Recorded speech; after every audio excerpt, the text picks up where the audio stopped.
एकचक्रं वर्तते एकनेमि सहस्राक्षं प्रपुरो निपश्चात् अर्थेन विश्वे भुवनं जजान यदस्यार्थं क तद्बभूव। ओम शांति शांति शांति। सम्माननीय भ्राता श्री आर्यरतन शिक्षक लखनलाल आर्य जी और सम्माननीय हमारे डॉक्टर वेद प्रकाश जी, सम्माननीय हमारे आदरणीय श्री नरूला जी, उपस्थित सभी मेरे वंदनीय अग्रज भ्राताओं और आचार्यगण, विद्वद्गण और वानप्रस्थीगण, सम्माननीय सभी मेरे सन्यासी वृंद और गृहस्थ आश्रम में विद्यमान गृहस्थ वृंद और प्यारे बच्चों, बहुत सारे आप सबको नमस्कार, बहुत सारे प्रणाम अर्पित करता हूं। और चूंकि हम स्टेज पे तो है नहीं, ऑनलाइन है, तो उसी दृष्टिकोण के अनुसार अपने विचार बिंदु रखूंगा।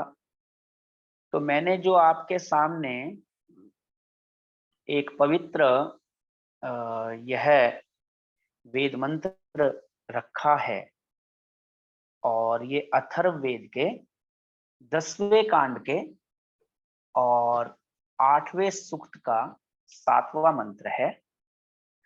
और इस मंत्र में बहुत सुंदर एक बात बतलाई गई है, एकम चक्रम वर्तते, एक चक्र चल रहा है, एक नेमी और उसकी एक धुरी है,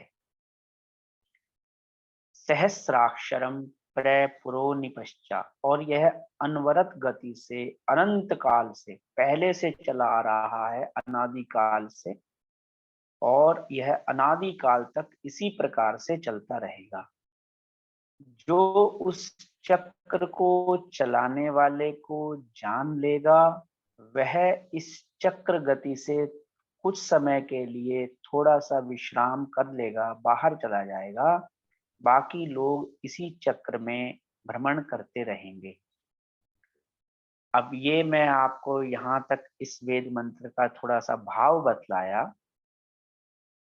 भाइयों और बहनों, आप जानते हैं कि अब जो है दीपावली का भी पर्व आ रहा है, और आप इसमें छोटे बच्चों को दीपावली के दिन आपने देखा होगा या आपने भी अनुभव भी किया होगा स्वयं के लिए भी, कि दीपावली के दिन बच्चे जो हैं वो पटाखों की दुकान पे जाकर के, एक पटाखा होता है जिसका नाम है चक्री, गोल गोल घूमती है फर्श के ऊपर। सही सही समझे आप आर्य जी? तो बच्चों को वो बड़ी प्यारी लगती है। हम भी जब बच्चे थे तो वो चक्री लेकर के आते थे, और उसके अंदर जब अग्नि जला देते थे तो वह गोल गोल गोल गोल बहुत तेज से घूमती है, और बच्चे जो हैं उसकी जो चिंगारियां निकलती हैं उनके बीच में जाकर के बहुत उछल कूद मचाते हैं, बड़ा आनंद अनुभव करते हैं, शोर मचाते हैं। ये एक उनके आनंद की बात है, खुशी की बात है। आपने भी एक खुशी अनुभव की होगी। यदि ये खुशी अनुभव नहीं की होगी कुछ ने, तो उनको दूसरी खुशी की तरफ लेकर के जाता हूँ, दूसरे आनंद का दर्शन कराता हूँ।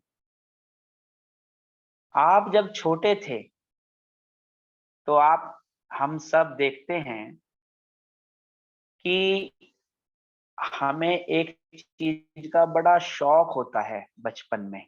क्या होता है? जैसे वर्षा हो रही है तो वर्षा में हम अपने दोनों हाथ इस तरह फैला लेते हैं।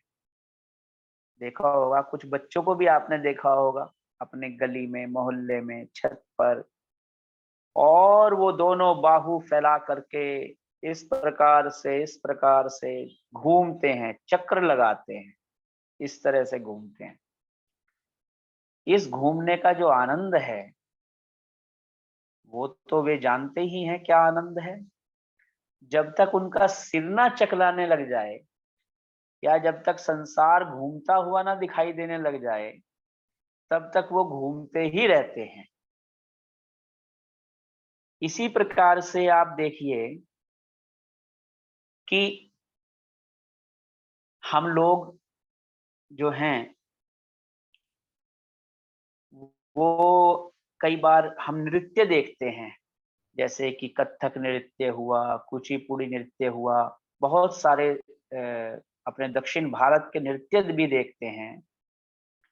और उन नृत्यों में भी हम अनुभव करते हैं कि कई बार घूमने की प्रक्रिया उसमें की जाती है। नृत्यांगना और नृत्यकार वो इस प्रकार से भ्रमण करते हैं, चक्र लगाते हैं, इस तरह से चक्र में घूमते हैं बार बार बार बार बार बार बार बार, और घूमने में उन्हें बड़ा ही आनंद अनुभव होता है। और उनको देखने वाले भी बाद में जब वो घूमते रहते हैं बहुत देर तक, अपने लोगों की कैपेसिटी से बाहर चले जाते हैं। जैसे मान लिया सामान्य व्यक्ति 5-10 चक्कर लगाएगा तो भूमि पर गिर पड़ेगा, लेकिन एक नृत्यांगना है, ये वो नर्तकी है, अगर वो घूम रही है बार बार घूम रही है, तो मान लिया उसने 30-40 बार ऐसे चक्कर लगाए, तो जो दर्शक होते हैं वो खूब झूम करके ताली बजा देते हैं, वाह वाह वाह क्या बात, कितना अच्छा नृत्य किया है। इससे आप सब वाकिफ हैं। तो बच्चों को जो है, आप अब दिवाली आ रही है, दशहरा तो आने ही वाला है। दशहरे में रामलीला भी जगह जगह पर अलग अलग स्थानों पर लगी हुई है। और आप कभी हरिद्वार वगैरह जाते होंगे, उधर घूमते फिरते, तो आपको बच्चों के जो साथ में, आप अगर दादा दादी हैं तो आपका पोता नाती जो भी आपके साथ है, पोती जो भी आपके साथ है, उसको आप साथ ले जाया करें और उसको एक चीज अवश्य दिलाया करें जिसका नाम होता है लट्टू। बच्चे सुन रहे होंगे मेरे ख्याल से, एक बच्चा शांति पाठ करता है यहाँ पे, है ना। अपने बच्चों को भी आप साथ में बिठा लें तो उनको अच्छा समझ में आएगा। तो बच्चों को लट्टू चलाना सबसे ज्यादा पसंद है। अब तो बहुत जो कहे ना, डेवलप लट्टू आ गए हैं कि धागा भी उनके साथ ऐसा बंधा होता है कि बस भूमि पर छोड़ दिया और बहुत देर तक वो लट्टू इस प्रकार से चक्र की तरह घूमता रहता है, चलता रहता है पूरी गति से।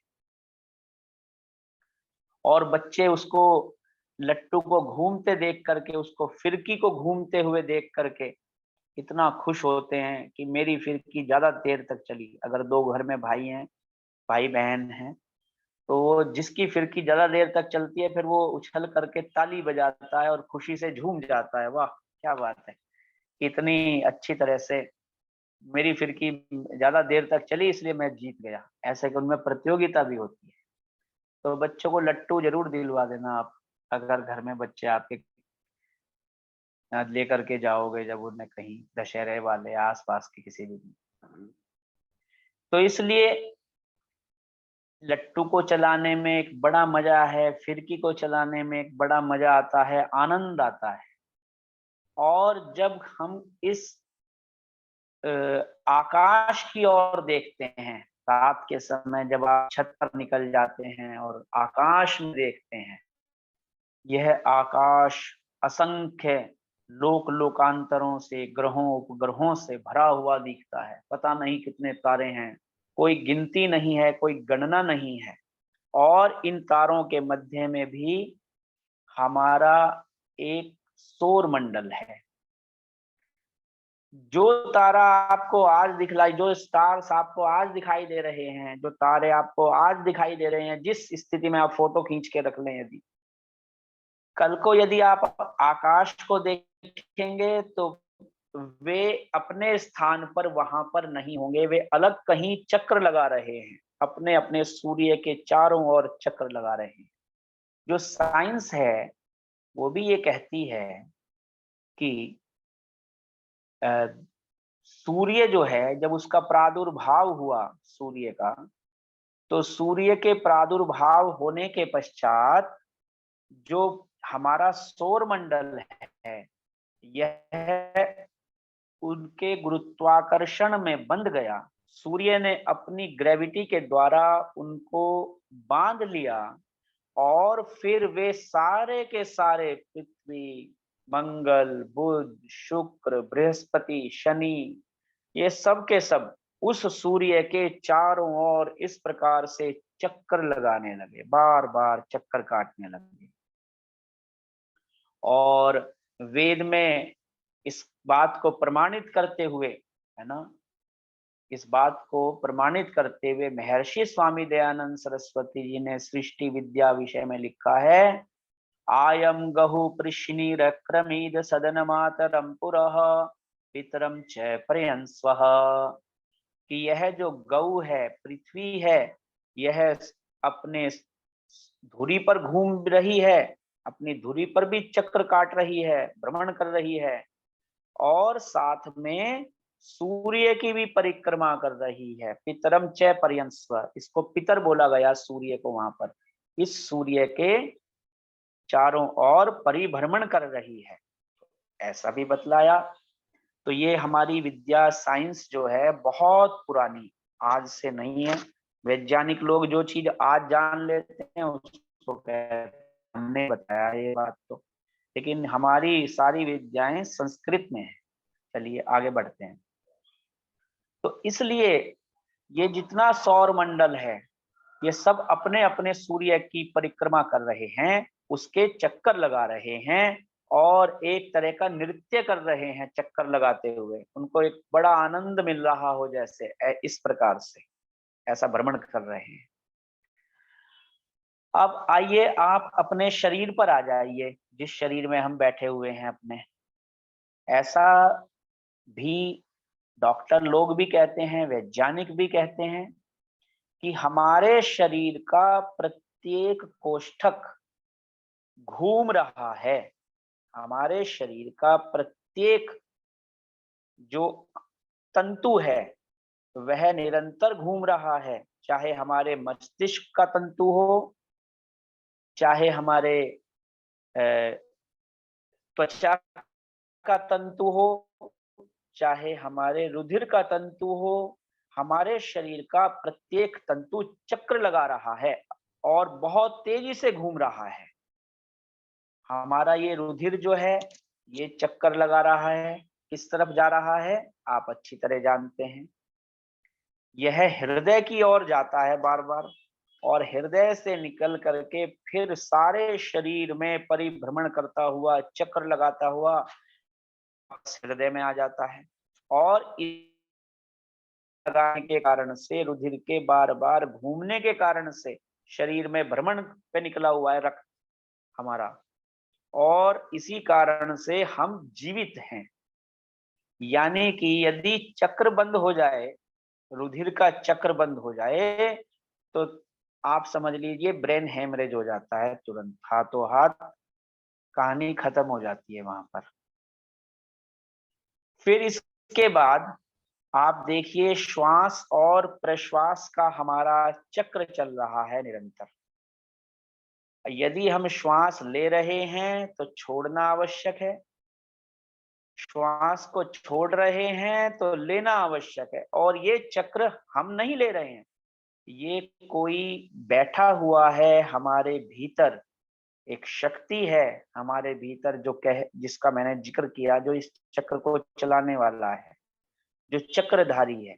उस शक्ति के द्वारा ही ये श्वास प्रश्वास चल रही हैं, और वही हमारे नथुनों के पास, हृदय के अंदर, भीतर, सब शरीर में प्राण शक्ति रूपी चक्र को निरंतर फैला रहा है, चला रहा है। तो प्राण अपान, समान, उदान, व्यान और नहीं, आप जानते हैं ये सब विद्वान लोग हैं, नाग, देवदत्त, कृकल, कूर्म, धनंजय, ये 10 प्रकार के जो प्राण हैं, ये निरंतर अपना कार्य करते जा रहे हैं और निरंतर शरीर को शुद्ध करते जा रहे हैं। यदि प्राण चले जाएं और वापस ना लौट करके आए तो आप समझ सकते हैं कि क्या होगा, शरीर निर्जीव हो जाएगा। तो इसलिए श्वास प्रश्वास के चक्र को भी शरीर में किसी ने स्थापित किया है। कोई है जो पंखे को चला रहा है, इन फेफड़ों के पंखे जो हमारे लंग्स हैं, ये निरंतर जो अंदर बाहर हो रहे हैं, ये निरंतर जो चल रहे हैं, कोई इनको लगातार स्विच ऑन किए हुए है और ये लगातार चलेंगे जब तक हम इस शरीर में बैठे हुए हैं। इनका चक्र लगातार चलता रहेगा, ये अनथक रूप से इसी तरह से घूमते रहेंगे। इसलिए क्योंकि चक्र गति में ही जीवन है, यदि चक्र चलना बंद हो जाएगा तो आप और हम जीवित नहीं रह सकते। हम अपने जितने भी कार्य करते हैं वो चक्र के माध्यम से ही करते हैं। आप देख लीजिए, आपको ऑफिस जाना है, गाड़ी में आप बैठते हैं तो गाड़ी में आपके पहिए लगे हुए हैं, वो पहिए भी आपके निरंतर गतिशील होते हैं। वह चक्र जब चलता है तब आप आगे पहुंचते हैं। आपके घर में पंखा लगा हुआ है, एसी लगा हुआ है, यदि उस फैन की गति को बंद कर देंगे तो हवा आनी बंद हो जाएगी, बिल्कुल आपको एयर नहीं मिलेगी। इसलिए उसका घूमना ही उसकी सार्थकता को सिद्ध करता है। यदि वह चक्र नहीं करेगा क्लॉकवाइज, यदि वो भ्रमण नहीं करेगा तो वह हमें सुख नहीं दे सकता। तो इसलिए इस संसार में चक्र की बड़ी महत्ता है। एकम चक्रम वर्तते, इसलिए कहा एक चक्र। जिस ऋषि ने सबसे पहले खोज की इस चक्र की, उसने संभवतः इस मंत्र पर अवश्य ही ध्यान दिया होगा और ऐसे ऐसे आविष्कार किए। अब क्या है, हम तो आविष्कार उन्हीं को ही मानते हैं ना, कि जो बड़े बड़े शस्त्र बनाए गए, बड़े बड़े टेक्नोलॉजी इस तरह की बनाई गई कि मनुष्य जो है अपने समय को थोड़ा ज्यादा अधिक बचा ले। तो हमारे मस्तिष्क में तो यही भरा हुआ है सामान्यतः लोगों के, कि बस यही वास्तव में विज्ञान है। लेकिन विज्ञान वास्तव में हमारे ऋषियों ने हमें खोज करके दिया इस मंत्र के आधार पर कि इसका हम प्रयोग करें। इन्होंने सिर्फ गतिशीलता बढ़ाई है चक्र की। जो आजकल के वैज्ञानिक हैं, इन्होंने,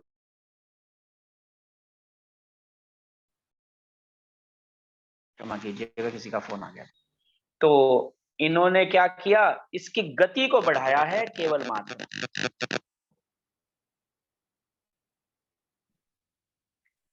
तो उसकी गतिशीलता को बढ़ाने के कारण से ये लोग अपने आप को अधिक उन्नत समझने लग गए। आप विचार कीजिए, पहले हमारे घर में आटा चक्की होती थी। आप जानती हैं माताएं बहनें, जो पुराने भाई लोग हैं, आप सबके घरों में पहले आटा गेहूं पीसने की जो चक्की होती थी, और उसको घर में ही घुमाते थे और घर में ही उससे अपना गेहूं से आटा निकाल लेते थे। और जो भी पीसना हो, गेहूं पीसो कि चावल पीसो कि दाल पीसो कि जो भी पीसना हो पीस लें। अब उसका स्थान जो है मिक्सी ने ले लिया है ना, या बड़ी बड़ी मशीनें लग गई, कोई आशीर्वाद आटा, कोई पतंजलि आटा, कोई इस तरह का। तो अब हमें गेहूं तो दिखाई ही नहीं देता एक तरह से कि गेहूं नाम की कोई। पहले अन्न से प्रेम होता था, कहते थे अन्नम वही ब्रह्म, अन्न ही ब्रह्म है, अन्न का सम्मान करो, अन्न को झूठा मत छोड़ो। ऐसे करके बहुत सी बातें होती थी परिवारों में, घरों में। तो हमारे ऋषियों ने आटा चक्की चलाई, क्या ये आविष्कार नहीं है कोई? आप विचार कीजिए, इसी आविष्कार को थोड़ा सा उन्होंने उन्नत कर लिया। पहले आप जो है जब सिलबट्टे पर या कहें मूसल ओखली में रख कर के दाल को पीसते, किसी मसाले को पीसते, तो बार बार अलग अलग स्थानों पर ऐसे भ्रमण सा कराते हुए, चक्र सा चलाते हुए पीसते थे। और अब आप क्या देखते हैं कि बस मिक्सी में डाला तो मिक्सी भी तो गोल ही घूम रही है, तो मिक्सी का ग्राइंडर है वो भी तो गोल गोल ही घूम रहा है ना, तो वो भी तो पीस रहा है उसको। तो इसलिए ये आविष्कार हमारे ऋषियों ने किए। चरखा चलाया था आपने, आप आजादी के दीवाने हैं जो बैठे हुए हैं यहाँ पे, आप जानते हैं सब के सब कि चरखा आंदोलन चलाया हमारे देश के अंदर महात्मा गांधी जी ने, और अनेक जो सहयोगी उनके बने, तो उन्होंने भी चरखा चलाने का आंदोलन किया। और आप अच्छी तरह जानते हैं चरखा चला करके हमें आजादी एकदम से अंग्रेजों ने हाथ में पकड़ाई थी, तो आप सब वाकिफ हैं अच्छी तरह से। तो इसलिए चरखा चलाने से हमें क्रांति, हमने देश में ऐसी उत्पन्न की थी उस समय में कि अपने घर के सारे कपड़े लत्ते सब जला दिए लोगों ने, और चरखा चलाया तो अंग्रेज लोगों ने देखा भाई चरखा चला है तो चलो भाई छोड़ के भाग जाओ जल्दी से, तो वो जल्दी से यहाँ से भाग गए। कितने महान काम किए हमारे देश में, तो मैं ज्यादा उस विषय में नहीं जाऊंगा। तो हमारे देश में चरखा भी एक आविष्कार था एक तरह से। सूत, यदि आप दक्षिण भारत में जाएं तो ताना बाना जो बुनते हैं वो भी एक तरह का इस तरह से करके चलता है, और उससे हमारा वस्त्र जो है सूत से बनता है, तो वो भी एक आविष्कार है। तो इस तरह से बहुत सारी चीजें हैं जो निरंतर घूमती हैं, भ्रमण करती हैं, चक्र चलता है उनका। तो एक चक्रम वर्तते, एक चक्र रहता है। अब देखिए कितनी बुद्धि भगवान ने हमें दे दी कि हम एक चक्र के ऊपर इतनी देर तक चिंतन भी कर सकते हैं, विचार कीजिए आप। इसीलिए अगर ये देखें आप अथर्ववेद के अंदर यदि पढ़ेंगे तो अथर्ववेद के 10वें कांड के दूसरे सूक्त का 31वां मंत्र है, वहां पर एक बात कही, अष्ट चक्र नव द्वारा, ऐसा बोला ना। तो वहां पर कहा 8 चक्र हैं, ठीक है ना, उन्होंने कहा इस शरीर में 8 चक्र हैं। और मैं आपसे क्या बतलाऊं कि अ, भारत के महान संत इस समय के वर्तमान काल के जो हठ योगी हैं बहुत बड़े, बाबा रामदेव जी, तो वो भी बाबा रामदेव जी महाराज हठ योगियों के अंदर शिरोमणि माने जाते हैं। तो वो लिखते हैं अपनी पुस्तक में कि 6 चक्र हैं। यदि आप उनकी योग और प्राणायाम रहस्य और योग के ऊपर कोई भी पुस्तक उठा लेंगे तो उसमें आपको ये सब वर्णन मिल जाएगा। वो कहते हैं इस शरीर में 6 चक्र हैं, और हठ योग वाले भी कहीं कहीं जो हठ योगी हैं वो ऐसा भी बोलते हैं कि कहीं कहीं 8 चक्र हैं, कहीं कहीं 6 चक्र हैं, ऐसा भी बोलते हैं। कबीर दास ने भी इस बात को कहीं कहीं दोहराया है। अब जाना है नहीं जाना है ये तो वो जाने। 8 8 कमल दल चरखा डोले, ऐसे करके उनका एक दोहा भी आता है, 8 कमल दल चरखा डोले। तो वो कहते हैं कि 8 चक्र हैं, 8 कमल हैं। तो बाबा रामदेव जी ने भी अपनी पुस्तकों के अंदर 6 चक्रों का वर्णन किया, और कई बार आप उनसे सुनते भी होंगे कि हमारे शरीर में 6 चक्र हैं जी। एक मूलाधार चक्र है जो कि हमारे डाउन बॉडी के हिस्से की साइड में है, टॉयलेट वाली साइड की तरफ। और एक स्वादिष्ठान चक्र है, थोड़ा सा उससे ऊपर है नाकटी प्रदेश पर। मणिपुर चक्र है जो नाभि प्रदेश के पास है। हृदय चक्र है जो कि यहाँ पर है। और अनाहत चक्र है जो कि यहाँ बताते हैं। और फिर विशुद्धि चक्र है जो कि यहाँ बताते हैं। इस प्रकार से वो भी चक्र के संबंध में उनका वर्णन भी लिखते हैं कि इस चक्र में ध्यान करने से ये प्राप्त होगा, इस चक्र में ध्यान करने से ये सिद्धि होगी। तो इस तरह से बहुत सारे चक्र हैं हमारे यहाँ पे, हमारे शरीर में। हाँ जी सही कह रहे हैं आप, 9 द्वार हैं। तो द्वार तो खैर मैंने अभी गिने नहीं है, द्वार की बात फिर कभी करेंगे। तो अभी तो चक्र की बात चल रही है। तो इसलिए ये चक्र हैं। हालांकि महर्षि स्वामी दयानंद सरस्वती जी को एक बार संशय हो गया था, ऐसा बताते हैं विद्वान लोग। स्वामी दयानंद जी के जीवन चरित्र में आया, तो स्वामी जी ने भी शायद अपने उसमें पुनः प्रवचन के अंदर कहीं लिखा है, अपने व्याख्यानों में उनके आता है, या अपने आत्मकथा में कहीं, कि स्वामी दयानंद जी ने एक बार सोचा कि ऐसे ऐसे चक्र होते हैं हरिद्वार की साइड में जब थे, उत्तराखंड की साइड में, तो या कहाँ थे, नर्मदा की साइड में। तो कहते हैं कि एक लाश बह करके आ रही थी उधर से। तो स्वामी जी ने जब पढ़ा था कि ऐसे ऐसे चक्र होते हैं, उन्होंने कहा चलो खोज कर लें भाई, चक्र होते भी हैं या नहीं होते हैं। तो उन्होंने उस लाश का पोस्टमार्टम किया, उन्होंने उसका डेड बॉडी का पोस्टमार्टम किया स्वामी जी ने, और खोल करके पूरे शरीर को देखा उस डेड बॉडी को, और खोल करके उन्होंने पाया कि कोई भी चक्र ऐसा मुझे तो मिला नहीं। स्वामी जी ने वहां पे सत्य रूप से प्रमाणित किया कि मुझे तो ऐसा कोई चक्र वगैरह नहीं दिखाई दिया भाइयों और बहनों, बाकी किसी को दिखाई भी दे जाए तो वो उसका अपना मन है। खैर, अपनी ज्ञान विज्ञान है सबका अलग अलग, इस प्रकार से। तो आगे बढ़ते हैं। तो सामाजिक जीवन में भी चक्र का बड़ा महत्व है भाइयों और बहनों, जिसको हम कहते हैं दान प्रतिदान। ठीक है ना। हम जब दान करते हैं तो ईश्वर हमें उसका वापस प्रतिदान लौटा देता है। जैसे वेद का सिद्धांत है, देही में ददामी ते नीमे देही नीते दधे। इस प्रकार से यजुर्वेद का एक मंत्र है, उसमें कहा गया, भगवान कहते हैं देही में ददामी ते, कि तुम मुझे दो तो मैं तुम्हें दे दूंगा। व्यापार का भी नियम है, आप बिजनेसमैन लोग हैं बहुत सारे, आप जानते हैं अच्छी प्रकार से कि जब जब आप कोई वस्तु देंगे ग्राहक को, तो ग्राहक आपको धन देगा। और ग्राहक का भी ये नियम है, यही नियम ग्राहक पर लागू होता है कि ग्राहक जब धन देगा तब उसको वो वस्तु प्राप्त होती है, जिसको हम वस्तु विनिमय कहते हैं। तो इसलिए ये जो वस्तु विनिमय का कार्य है, ये भी एक चक्र की भांति है। इस हाथ दे और उस हाथ ले।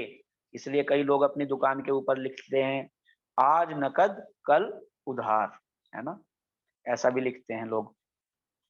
तो इस तरह से बहुत सारी चीजें हैं जो हमें दान प्रतिदान के रूप में प्राप्त होती हैं, और वो चक्र हम चलाते हैं सामाजिक रूप से, व्यापारिक रूप से। अगर हम देते रहें और ले नहीं तो भी हानि है, अगर हम लेते रहें और दे नहीं तो भी हानि है सामाजिक रूप से हमें। आप अपना अमूल्य बहुमूल्य, मैं कहता हूं बहुमूल्य समय दे रहे हैं सुनने के लिए, और मैं भी अपने समय को आपको अर्पित कर रहा हूं। तो ये जो देना है, मेरा बोलना है, आपका सुनना है, ये भी दान और प्रतिदान की ही प्रक्रिया में एक छोटा सा चक्र है। आपका 2.5 साल से ये चक्र चल रहा है, इतना लंबा, श्रोता वक्ता का। कितने श्रोता और वक्ता आए और यहाँ पर सुने और सुनाए और चले। तो इस तरह से ये निरंतर चक्र चलता ही रहता है। विद्या का भी चक्र इसी प्रकार से घूमता रहता है, अविद्या का चक्र भी इसी प्रकार से घूमता रहता है। इस संसार में कभी विद्या का चक्र तीव्र गति से घूमता है तो लोग विद्वान अधिक हो जाते हैं, बुद्धिमान अधिक हो जाते हैं, धार्मिक अधिक हो जाते हैं। जब धर्म का चक्र चलता है तो लोग कहते हैं सतयुग आ गया, है ना, और राम युग आ गया, भगवान राम का युग आ गया। और जब असुरों का चक्र चलता है, असुर लोग अपना चक्र चलाने में लगे रहते हैं दिन रात, है ना। इस संसार में असुर भी अपना चक्र निरंतर चलाते हैं, और देवता लोग भी अपना चक्र निरंतर चलाते हैं, दिव्य चक्र। तो इसलिए जिसका चक्र जितनी तीव्र गति से अधिक घूमेगा, वह उतना सक्सेस हो जाएगा, वह उतना संसार में अधिक प्रभावी होगा। तो इसलिए इस संसार में ये भी एक सामाजिक चक्र चल रहा है। यदि आप देखें, एक और चक्र का वर्णन मैं करूंगा, आदि दैविक दृष्टि से भी आप देखिए। अभी आपने सामाजिक दृष्टि से देखा, आदि भौतिक दृष्टि से। अगर आप आदि दैविक दृष्टि से देखें तो पृथ्वी और अंतरिक्ष का जो संबंध जोड़ने वाला है, वह चक्र किस प्रकार से चल रहा है, उसको हम कह सकते हैं वास और वर्षा का चक्र। आप जानते हैं कि समुद्र से जल उठ रहा है, उठ करके वाष्प बन करके ऊपर गया, और ऊपर बन करके फिर नीचे पृथ्वी की तरफ आया, और पृथ्वी से फिर वह हिमालय से और नदियों से, नालों से, झरनों से, पहाड़ों से ऐसे घूमता घूमता वापस समुद्र में चला गया, फिर से चला, फिर से आया। ये वाष्प और वर्षा का चक्र है। अभी मैं, सौभाग्य था मेरा थोड़ा कि मैं अभी कुछ समय चेन्नई में रहा, 5 साढ़े 5 वर्ष के आसपास। वहां पे डीएवी स्कूल में अध्यापन का कार्य भी किया। तो खैर, वो एक अलग विषय है। तो मैं वहां पर देखता था कि वहां पर नवंबर और दिसंबर में जो है वर्षा ऋतु आती है। हमारे यहाँ से जितने बादल होते हैं ये सारे के सारे अब लौट रहे हैं उस तरफ। अब आपको तमिलनाडु की साइड में, कर्नाटक की साइड में, वहां पे वर्षा बहुत ज्यादा प्राप्त होगी। तो ये हमेशा इस प्रकार का जिसे कहें कि वर्षा का चक्र चलता है ना, ऋतुओं का चक्र चलता है। गर्मी आएगी, वर्षा होगी, फिर शीत ऋतु आएगी, फिर गर्मी आएगी, फिर वर्षा होगी, फिर शीत ऋतु आएगी। ये ऋतुओं का चक्र चल रहा है। और तो और आप देखिए कि आप जो है अभी आपने मैंगो सीजन चला था, खूब अच्छे अच्छे स्वादिष्ट मैंगो खाए, लीची खाई, कितना अच्छा स्वादिष्ट आपको लगा। लेकिन अब आपके लिए फिर भगवान ने आपको गर्मियों में तरबूज भी बहुत अच्छे अच्छे खिलाए, खरबूजे खिलाए, तरबूज खिलाए, इतनी अच्छी अच्छी चीजें ऋतुओं के अनुकूल आई। और फिर अब देखिए आप यहाँ पर जो है सर्दियां आ रही हैं, तो क्या आप में से कोई मुझे सर्दियों के फलों के नाम बताएगा? तीन चार बच्चे बैठे हुए हैं, आप सुन रहे हैं, है ना? अभी एप्पल शुरू हो गए, कहीं कहीं से एप्पल आ रहे हैं, हिमाचल से, शिमला से। अमरूद आएंगे सर्दियों के बहुत अच्छे, है जी। तो ये इतने अच्छे अच्छे फल आने वाले हैं, सब्जियां आने वाली हैं। अब गाजर आएंगी, अब आप गाजर का जूस पियेंगे, चुकंदर का जूस पियेंगे निकाल करके। तो ये जो वनस्पति विज्ञान है, इसका भी चक्र जो है ऋतुओं के अनुसार चल रहा है। और इसको ये अपने आप कोई चक्र नहीं चलता। लेकिन एक बात को याद रखें, कोई भी चक्र अपने आप नहीं चल रहा है। हम ये सोचे कि ये तो अपने आप चल रहा है ना? अपने आप कोई चक्र नहीं चल रहा है। चक्रधारी, मैंने कहा ना, एक चक्र वर्तते, एक चक्र है। और इस ब्रह्मांड रूपी चक्र को जो चला रहा है, एक नेमी, उसकी एक धुरी है। बिना धुरी पर कोई चक्र नहीं चलता, उसकी कोई धुरी है। उस धुरी का, उस शक्ति का क्या नाम है वो तो बाद की बात है, पर वो है। इतनी सत्ता उसकी है कि वो उस चक्र को चला रही है, घुमा रही है। इसी तरह से वायु का चक्र चल रहा है।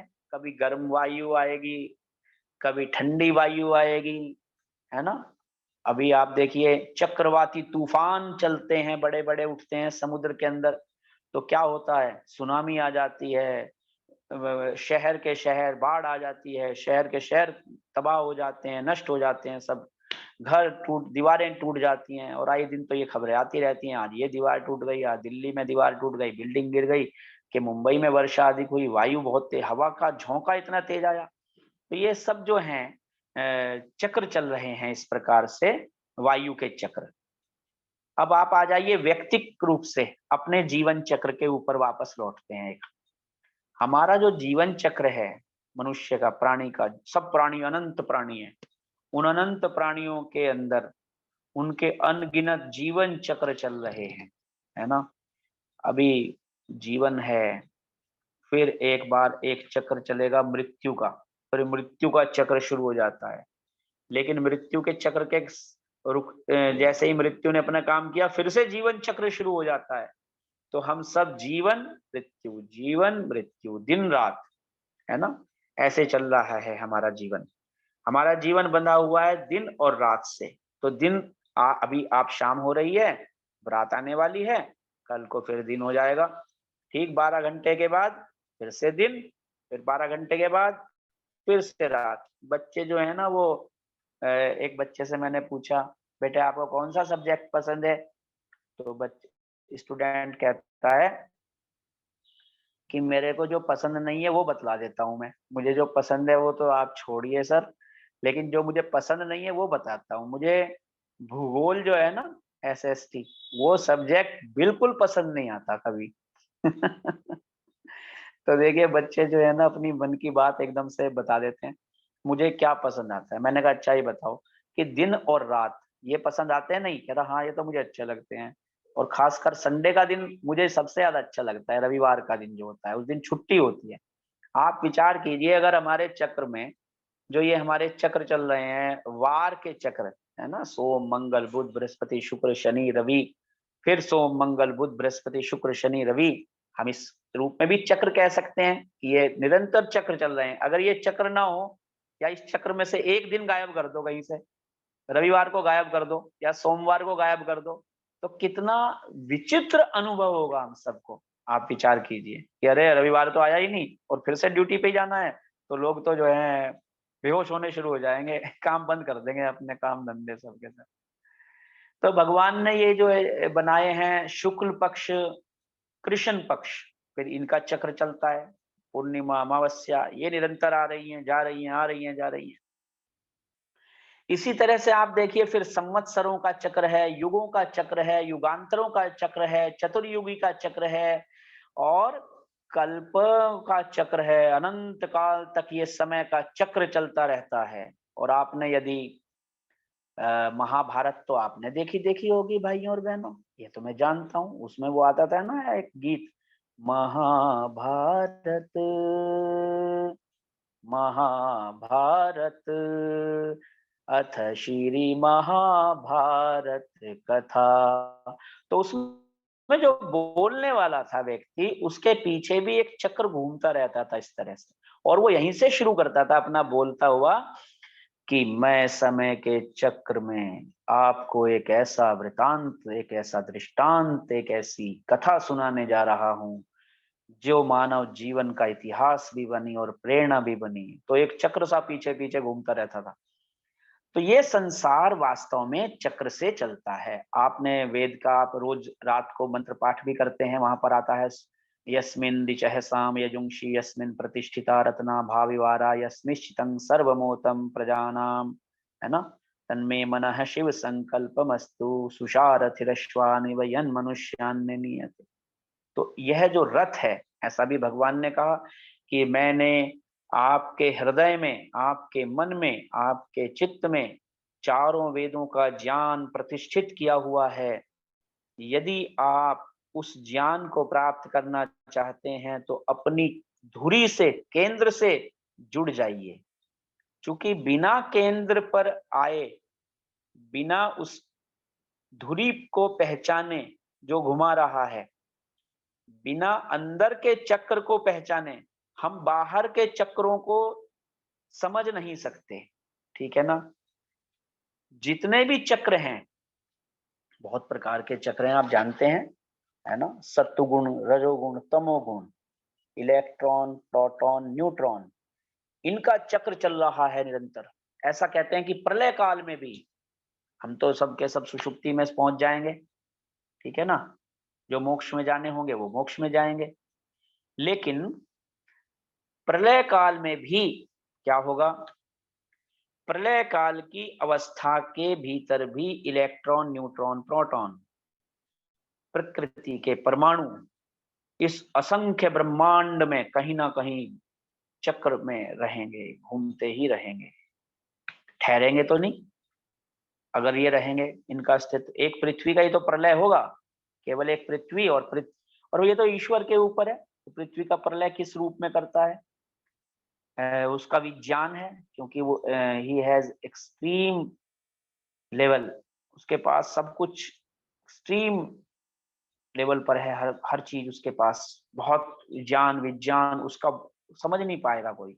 लेकिन उसने मोटे मोटे रूप में हमें समझाने की कोशिश की कि ये जो संसार है, जीवन मरण का चक्र है, इससे बाहर निकलने का एक रास्ता है। और वो क्या है, अर्थेन विश्वम भुवनम जजान, जिसने इस संसार को बनाया, इस चक्र को बनाया है, उसी चीज को यदस्याहार्थम क तद बभूव, उसको क कहा गया। क का दो अर्थ होते हैं, एक तो होता है कौन, और एक होता है क वही प्रजापति परमात्मा। कस्मई देवाय हविषा विधेम, किस देवता की उपासना करें हम हवि देकर। तो वह जो क है, उस क का अर्थ है ईश्वर। तो उसी को गीता में महर्षि महर्षि श्री कृष्ण जी महाराज ने बतलाया। क्या बतलाया, उन्होंने कहा ईश्वर है सर्वभूतानाम हृदयेशे तिष्ठति अर्जुन भ्रामयन सर्वभूतानि यंत्रारूढ़ानि मायया, कि ईश्वर जो है वो अपने केंद्र में बैठा हुआ है यहाँ पर, और वही उस चक्र को चला रहा है। और हम भी, जीवात्मा भी भीतर बैठा हुआ है और वह भी उसी चक्र को चला रहा है। यानी जीवात्मा जितने भी काम करता है वह अपने भीतर के चक्र से करता है। यदि अंतःकरण का चक्र समझ में आ जाए, अंतःकरण के चक्र को चलाना आ जाए, तो बाहर का चक्र भी व्यक्ति अच्छी प्रकार से चला पाएगा।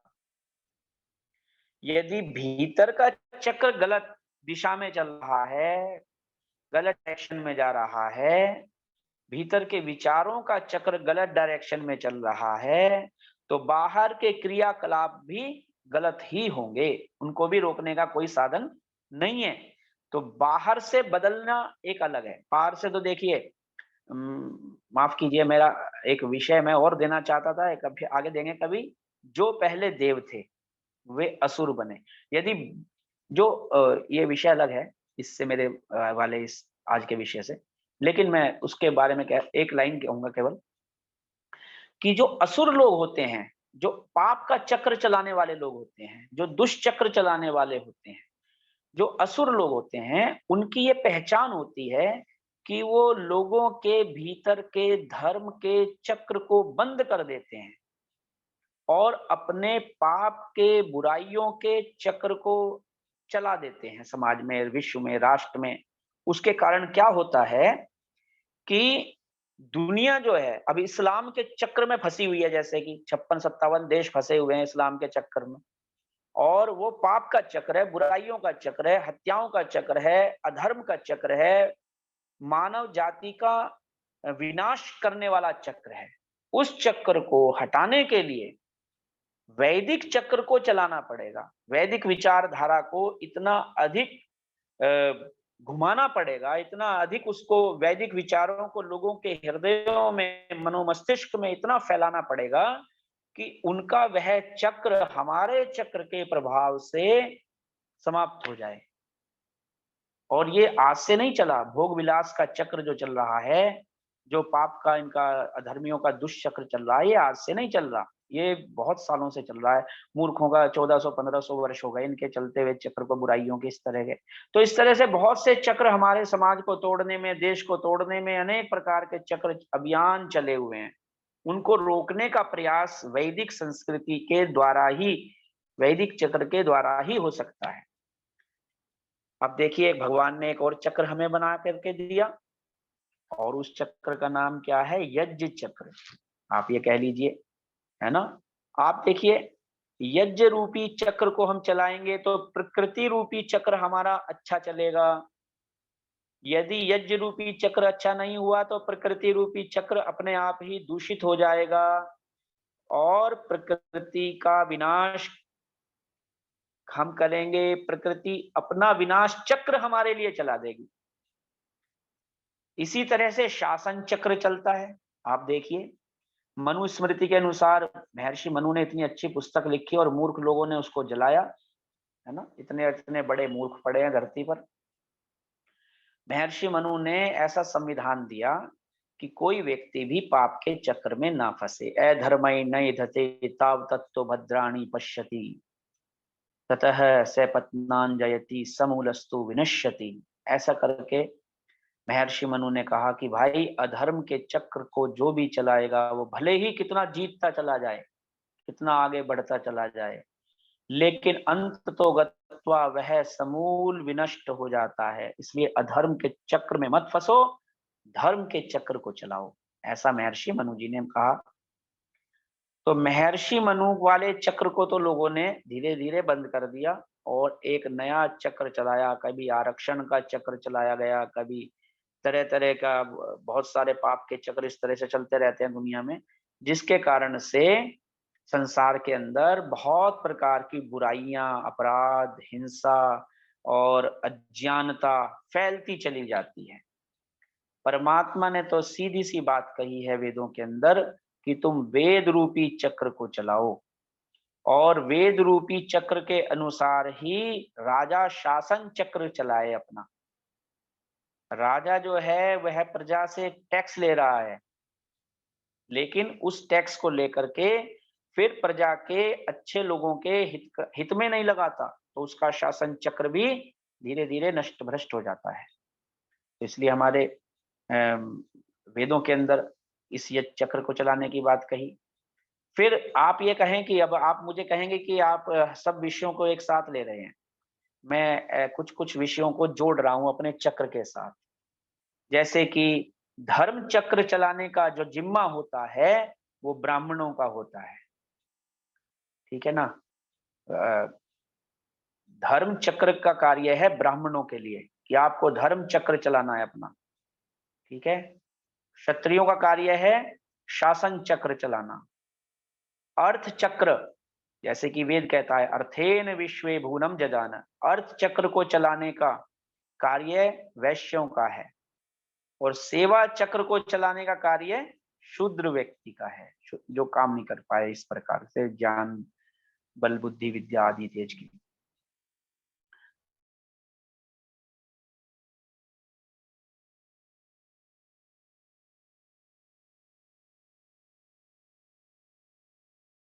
ये और एक बात निश्चित कर लेनी चाहिए।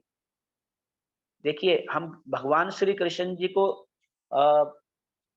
एक अपना आदर्श मानते हैं, आप्त पुरुष मानते हैं, महापुरुष मानते हैं और योगी राज मानते हैं। भगवान श्री कृष्ण जी का भी एक नियम था, आपने देखा होगा।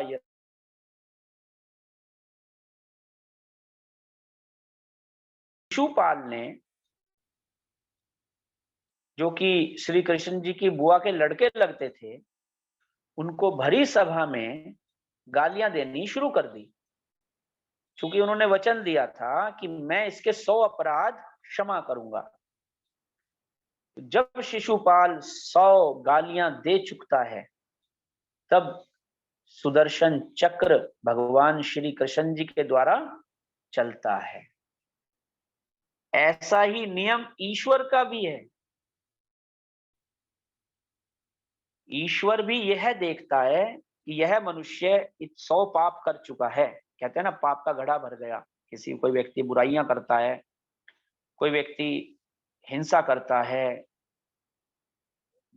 चोरी करता है, शराब पीता है, मांस खाता है, दुराचार करता है, भले ही छिपके करता है। वरुणस, क्या है वेद का मंत्र, वरुणस तृतीया, कि वरुण जो है वो जानता है, ईश्वर जानता है उसको। जो व्यक्ति अंधेरे में यम यन मंत्र ये थे, जो ऐसी मंत्रणा करता है, सोचता है मुझे कोई नहीं जानता, सुनता देखता बोलता, तो जो कोई व्यक्ति ऐसा सोचता है वो गलत फहमी में है, वो धोखे में है। अगली बार मेरा व्याख्यान के लिए मैं जब भी समय निकलेगा, भ्राता जी बताना, मेरा व्याख्यान होगा धोखेबाज, ठीक है ना, धोखेबाज के ऊपर ये अच्छा विषय रहेगा, धोखेबाज। हाँ, ये विषय ज्यादा रुचिकर, ऐसे ही विषय ज्यादा रुचिकर होते हैं कि धोखेबाज कौन है भाई। अच्छा चलिए, हाँ, तो मैं यहाँ निवेदन करूंगा कि संसार के अंदर जो है सब चक्र जो हैं वो भीतर से घुमाए जा रहे हैं, और पाप का चक्र हटाने के लिए धर्म का चक्र चलाना पड़ता है। पाप का चक्र जब जब चला, यज्ञ का चक्र चल रहा था बहुत अच्छा वैदिक परंपराओं के अनुसार। अब जब यज्ञ में जो है पशुएं मार करके डालने लगे, तो महात्मा बुद्ध ने जो थे उन्होंने कहा कि भाई ये तो गलत है। तो उन्होंने फिर अहिंसा का चक्र चलाया। अब वो अहिंसा इतनी ज्यादा अहिंसात्मक चक्र हो गया कि दुष्ट लोग आए, मारे काटे यहाँ पे, और किसी ने उसका विरोध तक नहीं किया। हमारे तो अगर मच्छर भी बैठ जाए तो हम उसको कम से कम उड़ा तो देते हैं, भगा तो देते हैं। मारते तो तभी है जब वो खून ही पी रहा हो, बिल्कुल ही डेंगू ही फैलाएगा तो क्या करेंगे उसका। तो इसलिए भाइयों और बहनों, संसार के अंदर, हाँ सही कह रहे हैं आप, कि झूठ छल कपट ये सब चक्र ही हैं, और इन चक्करों में जो फंस जाता है वो किसी चक्कर के लायक नहीं रहता, फिर वो चक्कर खा करके भूमि पर ही गिर जाता है तो यहाँ पर मैं एक निवेदन आपसे ये करूंगा कि हमारा जो जीवन है ये बहुत ही कठिनाई से हमको प्राप्त हुआ।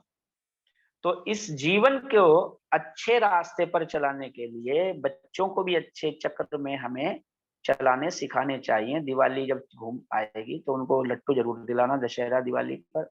और जो है आप अच्छे चक्र चलाना। तो गीता में भगवान श्री कृष्ण जी महाराज ने कहा तमेव शरणम गच्छ सर्वभावेन भारत। देखिए वहां पे लोग भगवान को भी क्या समझते हैं ना कि ईश्वर और भगवान, इसमें अंतर है थोड़ा, लेकिन लोगों ने सोचा कि ईश्वर ही भगवान है, भगवान ही ईश्वर है।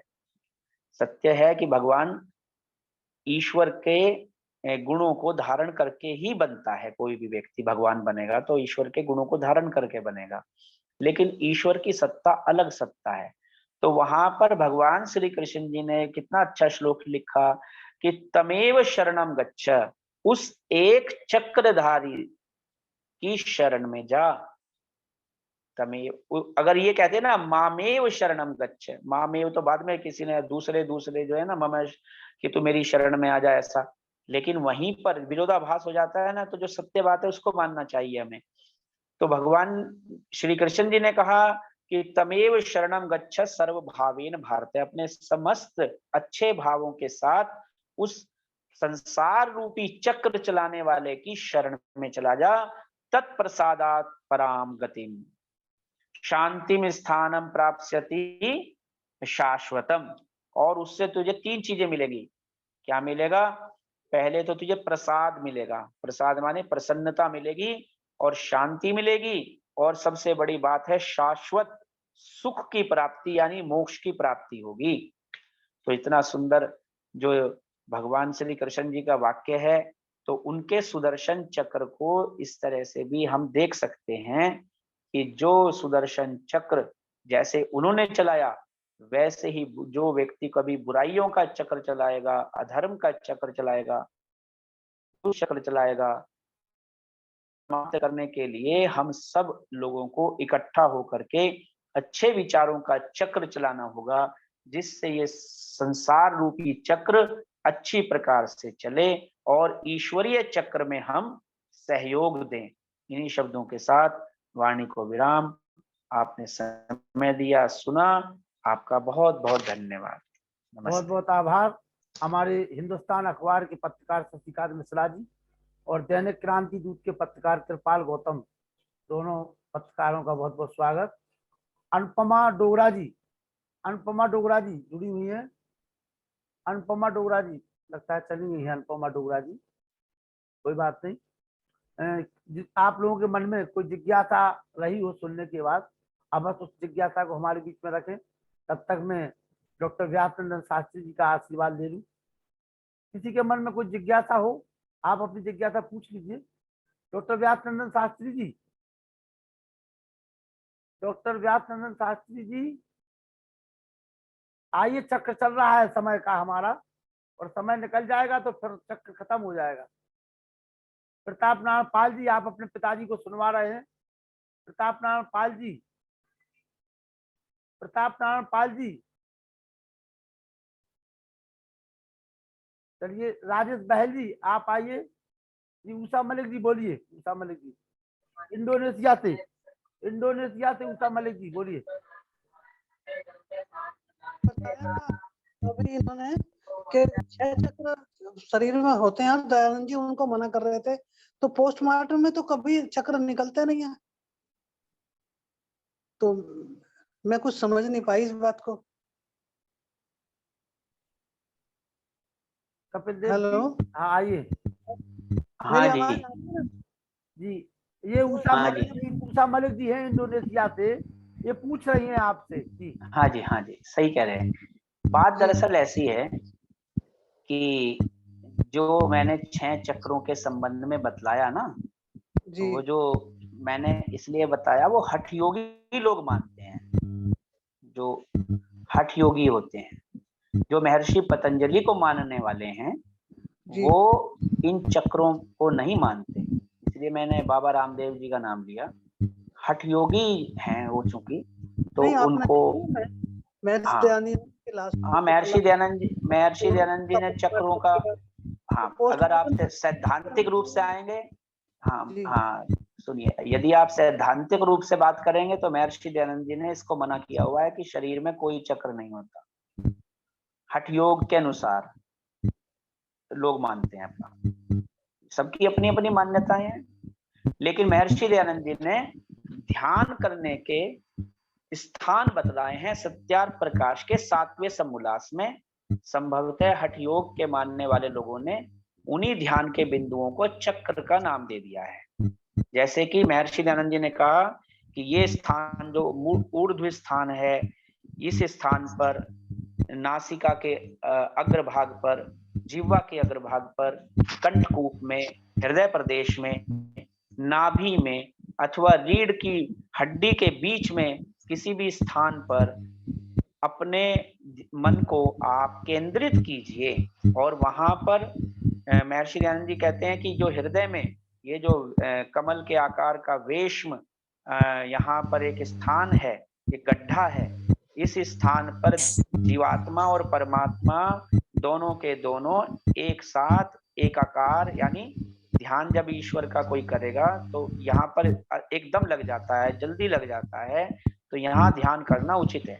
तो ऋषि दयानंद जी ने ध्यान के बिंदु बतलाए हैं शरीर में कि यहाँ पर आप ध्यान करके मन को एकाग्र कीजिए। तो हठ योगी ने, जो हठ योगी लोग हैं, उन्होंने उनका नाम कमल करके बता दिया है कि कमल करके, वो कमल करके कहें या चक्र करके कहें, उन्होंने चक्र नाम दे दिया।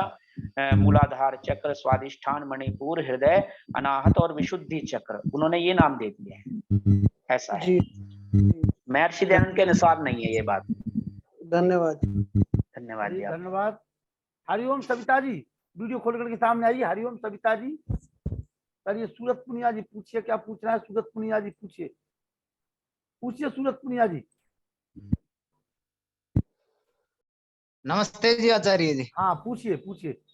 मैं ये पूछना चाहता हूँ कि चरखा चलाने से आजादी मिली है या देशभक्तों के बलिदान से? इस पर थोड़ी सी शंका है। अरे वो उन्होंने कमेंट किया है भैया, सूरत पुनिया जी। नहीं नहीं जी, चरखा चलाने से मिली है कि या देशभक्तों के बलिदान से? फिर देशभक्तों का बलिदान तो व्यर्थ चला जाएगा, चरखा चलाने से ही मिली है तो फिर। अरे वो उनका आप समझ नहीं पाए, वो अलंकारिक भाषा में कहा उन्होंने, यही तो। किसी ने ये कहा है कि चरखा चलाने से आजादी मिली ये है। कमेंट है उनका, ये कमेंट है। अब आप समझ नहीं पा रहे हैं, क्या समझोगे फिर आप पुनिया जी? ये उनका चरखा चलाने से आजादी नहीं मिली है, 9 लाख वीर शहीदों के लहू से आजादी मिली है। हाँ यही तो मैं जो है शंका थी ना कि भाई चरखा ही चलाने से मिले, फिर बलिदान क्यों? चले चले। ठीक है जी। सुरेश कुमार गर्ग जी का एक प्रश्न आया है। कपिल देव जी, कपिल देव क्या कह रहे जी? क्या कह रहे जी? हाँ एक प्रश्न आया है कि हाँ जी बोलिए ना। आचार्य जी, आत्मा कहाँ निवास करती है? कृपया शंका समाधान करें। आत्मा तो पूरे शरीर में निवास करता है जी, पूरे शरीर में रहता है आत्मा। आप ही आत्मा हो और मैं भी आत्मा हूँ, जो सुन रहा है वो भी आत्मा है, जो बोल रहा है वो भी आत्मा है, जो भी चेष्टा करता है शरीर से, इंद्रियों से, मन से, वाणी से, वह सब वह आत्मा ही है। अगर आप हिलते डुलते भी नहीं है तब भी आत्म स्वरूप में है। राजेश बहल जी पूछिए। हाँ जी नमस्कार जी। नमस्ते जी। मैं जानना चाहता हूँ कि वैसे नॉर्मली तो 7 चक्रा बोले गए हैं, जो 8वां चक्र है उसको ललना बोलते हैं। उसका वो ललना का जो चक्र है उसका क्या काम होता है उसका?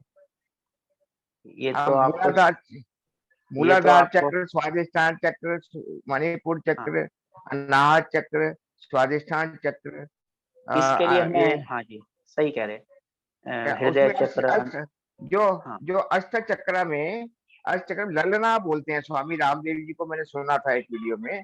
तो ललना का वो जो है हमारा आद्य चक्र और सहस्रार के बीच में है, माथे के बीच में, उसका क्या काम होता है वो मैं जानना चाहता हूँ।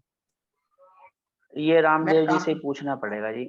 मैं काफी दिन से ये जानने की कोशिश कर रहा था, आप चक्रा के बारे में आप बात। राजेश जी बहुत अच्छा जवाब दिया है। ये जो है हठ योगी बता सकते हैं, पतंजलि ने और दयानंद जी ने कहीं नहीं लिखा इसके बारे में। देखिए देखिए एक तांत्रिक व्यक्ति कहता है कि मैं काली माता को वश में करता हूँ, बुलाता हूँ, भूत को वश में करता हूँ, प्रेतों को वश में करता हूँ, ठीक है ना। तो तांत्रिक को बुला करके ही उसे बुला करके देखना पड़ेगा ना भाई, बुला करके दिखा, मानेंगे तुम तब। तो जो जिसका विषय है वो उस विषय में कोई बता सकता है। मेरा विषय है वेद और स्वामी दयानंद सरस्वती जी महाराज और दर्शन और उपनिषद और वैदिक ग्रंथ। सुनील जी जी मोगा पंजाब, सुनील जी मोगा पंजाब से। सभी को नमस्ते जी। नमस्ते जी। सभी को बहुत बहुत शुभकामनाएं। कार्यक्रम बहुत अच्छा चल रहा है जी, और आदरणीय डॉक्टर साहब को सुन करके बड़ा अच्छा लगता है।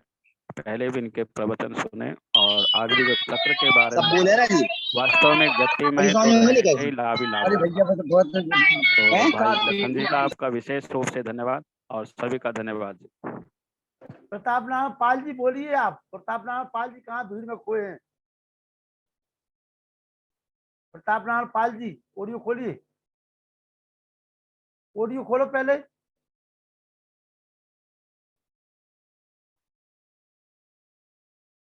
ऑडियो खोलो। हाँ बोलिए बोलिए। अरे मैं कार्यक्रम में हूँ सर, सभी लोग बैठे थे यहाँ पर, सब पूरा कार्यक्रम आपका देख रहे थे। जी जी जी। मैं थोड़ा यहाँ व्यस्त था। कोई बात नहीं, कोई बात नहीं, सुनते रहिए। और पिताजी लेकिन हमारे चाचा जी ने कार्यक्रम सुना है और कह रहे बहुत अच्छा कार्यक्रम लगा है, हम कल से रोज आपके पास आ जाएंगे। बिल्कुल बिल्कुल सबको जोड़िए। और अभी देखिए हाँ। अब आप निष्ठा विद्यालंकार जी को सुनिए। जी जी आइए निष्ठा विद्यालंकार जी शुरू हो जाइए, आपका समय शुरू नमस्ते होता मैम है जी। अब। अच्छा अच्छा, मैंने सुना ही नहीं क्या बोला भाई साहब। अब उन्होंने क्या बोला ये नहीं सुनना है आपको। अब आप क्या बोलेंगे हम लोग सुनेंगे, जो भी आपको बोलना है जी। अच्छा उनका अच्छा पे चक्र अच्छा, घूमा, हर चीज पे चक्र घूम रहा है, हम भी घूम रहे हैं अभी। ओके ओके ओके, ठीक ठीक ठीक ठीक। आइए। हाँ, बहुत ही सुंदर मंत्र है। 4 दिन से आप भी चक्र एक में घूम रही हैं, 4 दिन से आप भी चक्र में घूम रही हैं। अथर्ववेद का बहुत प्यारा मंत्र है। जी।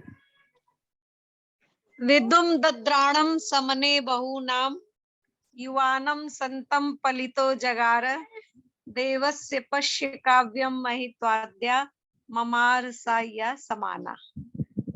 इस मंत्र में बताया गया है कि विधुम विविध प्रकार की कामना करने वाले, समने युद्ध में, बहुनाम बहुतों को, दद्राणम मार भगाने वाले, एक युवानम युवक को, पलिता एक वृद्ध, जगारा निकल जाता है। देवस्य पश्य काव्यम, हम उस परम पिता परमात्मा के इस महिमामय काव्य को देखें जो या कहते हैं संस्कृत में बीते हुए कल को, जो कल हमारे सामने समाना जी रहा था, वो अद्य आज ममार मरा पड़ा है। इस मंत्र में परमपिता परमात्मा ने अनादिकाल से चले आ रहे सृष्टि के एक नियम को बहुत ही आश्चर्यमय ढंग से वर्णित किया है।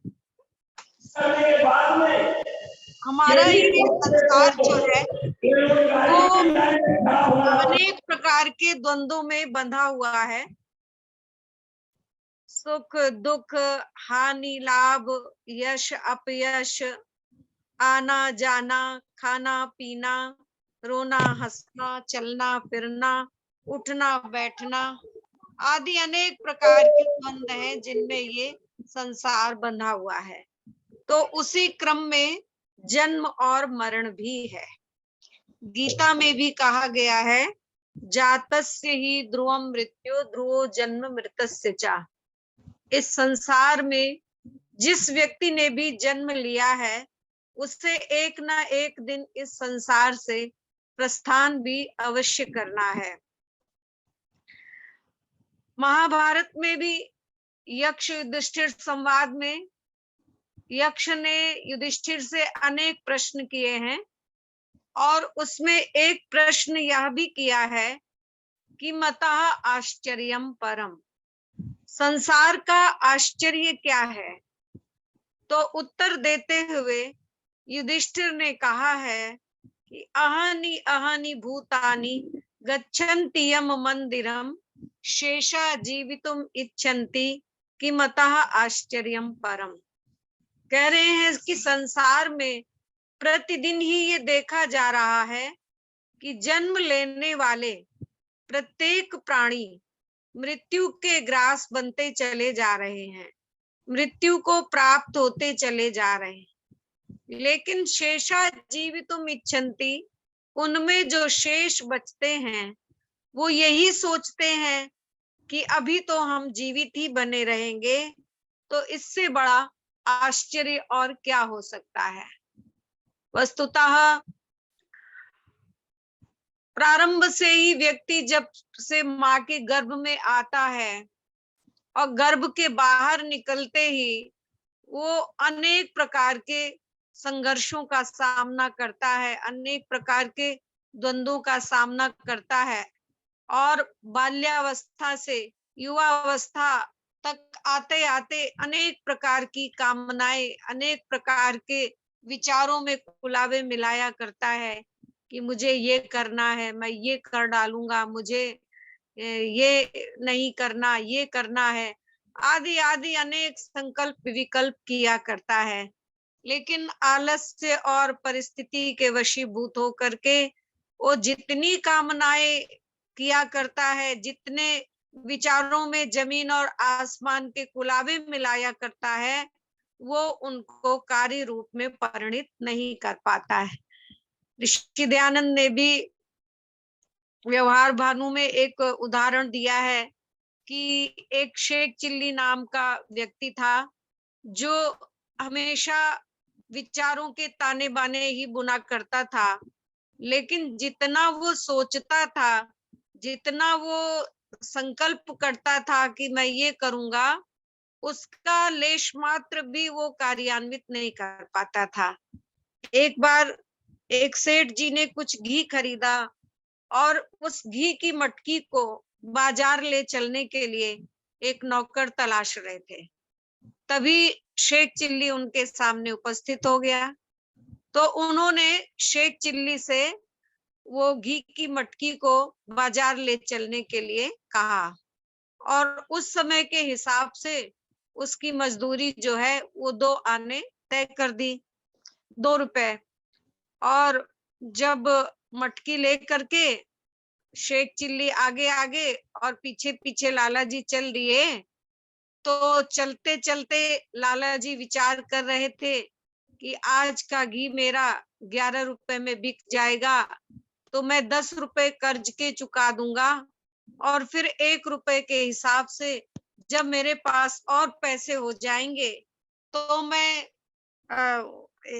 थोड़ा जोड़ करके पैसे उससे एक छोटी सी दुकान ले लूंगा, और दुकान करते करते जब और पैसों में वृद्धि हो जाएगी तो मैं एक बहुत बड़ा व्यापार कर लूंगा, और जब बहुत बड़ा व्यापार करूंगा तब मैं बहुत बड़े पैसे वाला इंसान बन जाऊंगा, और जो मेरे कर्जदार राजा लोग भी मेरे कर्जदार हो जाएंगे, आदि आदि अनेक प्रकार के विचार वो करते चले जा रहे थे। और इधर शेख चिल्ली भी अपने विचार मंथन में डूबा हुआ था।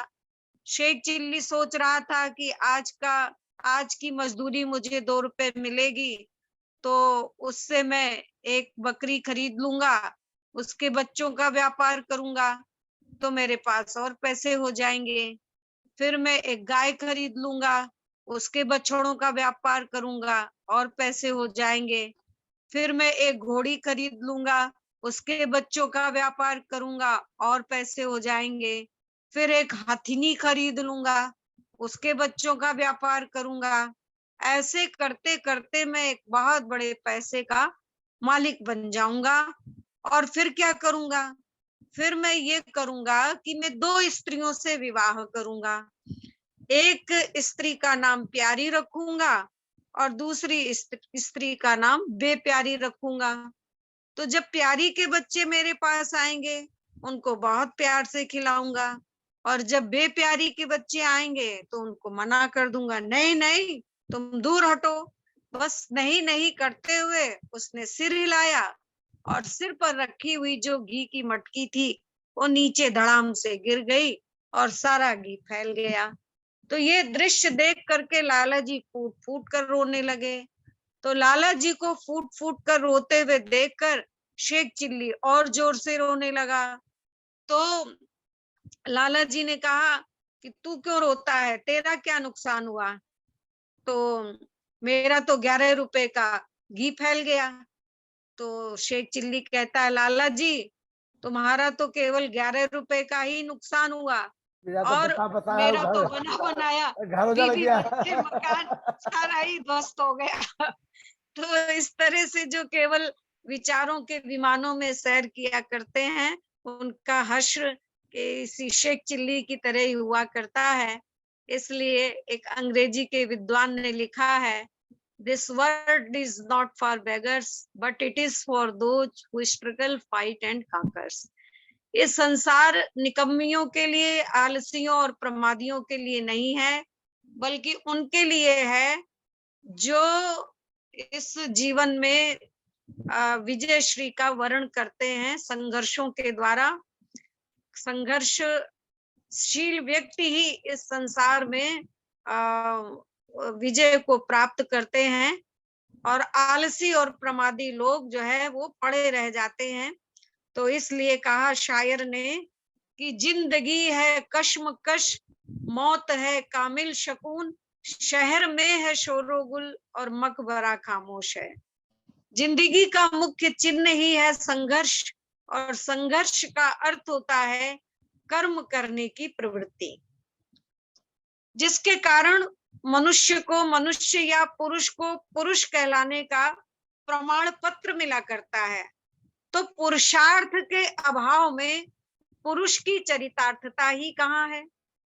इसलिए संस्कृत के विद्वान ने भी लिख दिया कि उद्यमेन ही सिद्ध्यन्ति कार्याणि न मनोरथै, न ही सुप्तस्य सिंहस्य प्रविशन्ति मुखे मृगाः। उद्योग से ही, परिश्रम से ही सारे कार्य संपन्न हुआ करते हैं।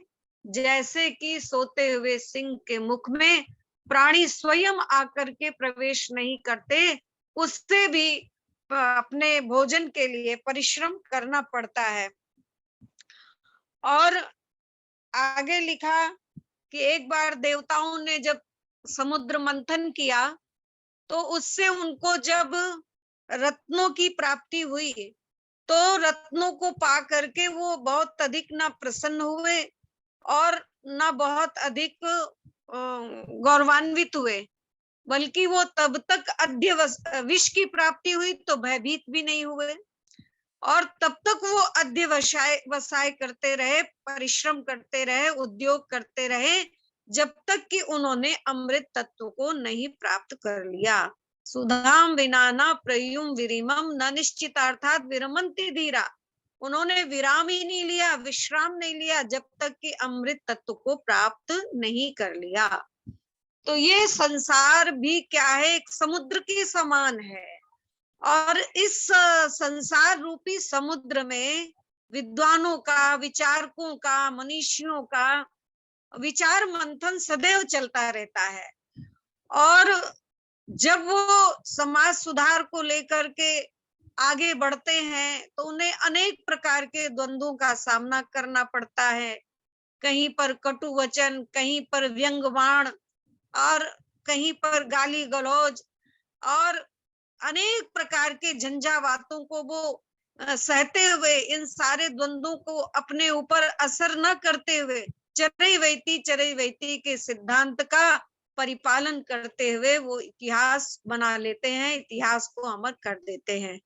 तो इसी क्रम में अपने सुयश की दुंदुभी बजाने वाले हमारे इस देश में, भारत देश में, दया के धनी दयानंद, श्रद्धा के धनी श्रद्धानंद, विवेक के धनी विवेकानंद, अहिंसा सत्य के धनी महात्मा गांधी, अकबर को नाको चने चबवा देने वाले महाराणा प्रताप, औरंगजेब की नाक में अकेले ही नकेल डाल देने वाले छत्रपति शिवाजी, हजारों राजनीतिक सितारे, सबको ये काल डसता चला आया है अनादि काल से, और डसता रहेगा, अब भी डस रहा है। इसलिए समय रहते ही अपने जीवन को सुंदर बना लो, समय को पकड़ लो, और अपने जीवन के अंदर अनेक गुणों को सुसज्जित करो, अपनी आत्मा को अच्छे अच्छे कार्यों से परिष्कृत करो, परिमार्जित करो, बुराइयों को ललकारते रहो और अच्छाइयों को धारण करते रहो।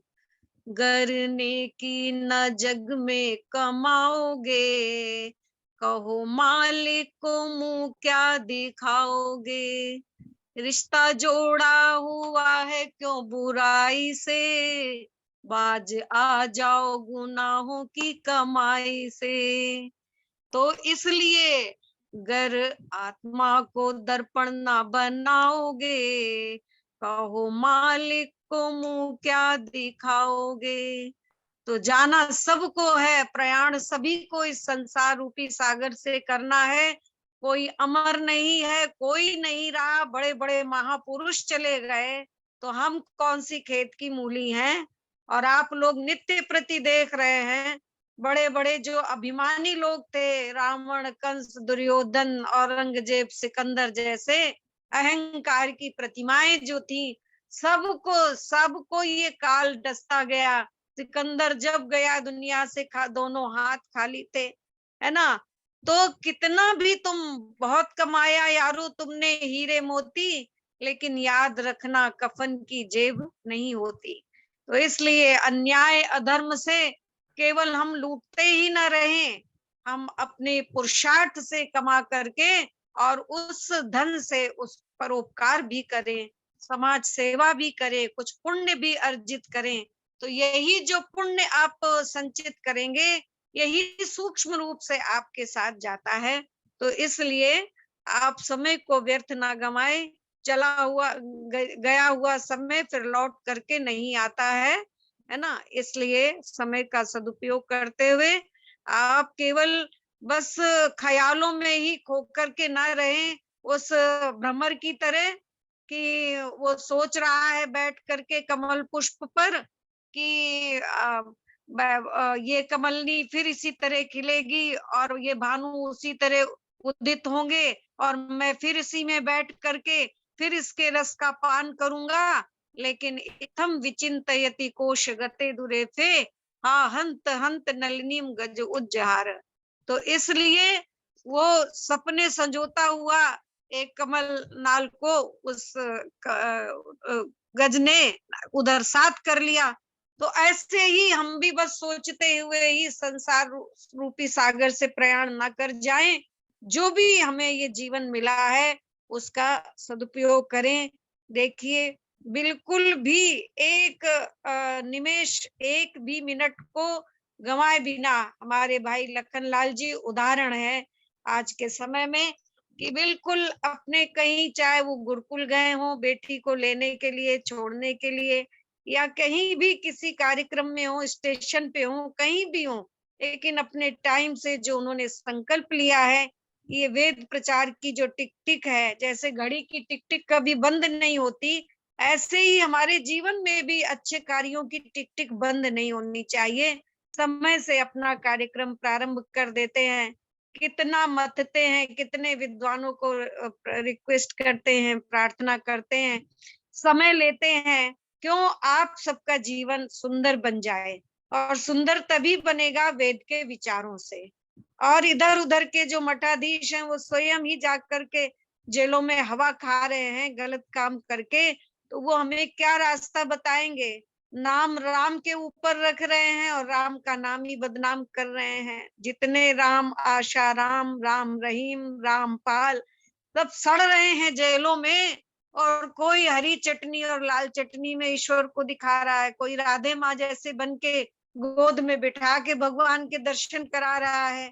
तो आज जो है ना, पाखंडों में दुनिया अपना अज्ञानता में समय गंवा रही है और धन गंवा रही है। तो उससे ये लाख गुना अच्छा है हमारा ये अच्छे विचारों में क्रांति करने वाला ये वैदिक सत्संग। इसमें आप अधिक से अधिक लोगों को बताइए, जुड़िए और जुड़ करके बिना समय गंवाए, क्योंकि अभी उस दिन शर्मा जी का पोता बोल रहा था, कालो न यातो वयमेव याता। लोग कहते हैं क्या करें जी, समय काट रहे हैं। अरे समय को तुम नहीं काटते, समय ही हमें काट देता है। है ना। इसलिए जीर्ण न शीर्ण वयमेव जीर्णा, है ना।